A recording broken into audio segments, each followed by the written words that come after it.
दिलवा पर जाने छुरी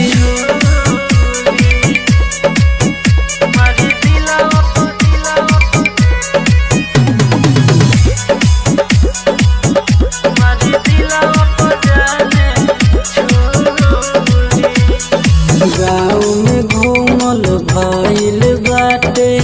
हमरो माना ठीक नाही कहे सुनो रानी हो जमाना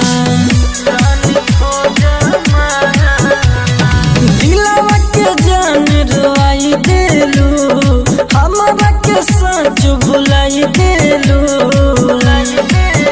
तोहरा के हम कहनी सुनाए मोरे गोरी हमसे रहेलू मोरी मारे दिलवा पर जाने छुरी हमसे रहेलू मोरी मारे दिलवा पर जाने छुरी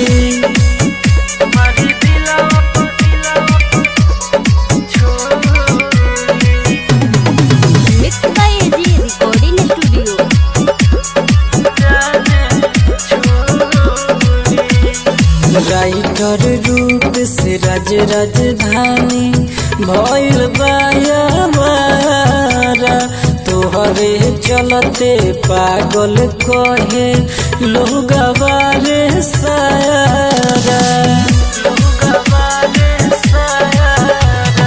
याद आवेल हरदम जब कहिले हम सनम प्यार के टूटे जैसे सुबह यार डोरी हमसे रहेलू मोरी मारे दिलवा पर जाने छुरी हमसे रहेलू मोरी।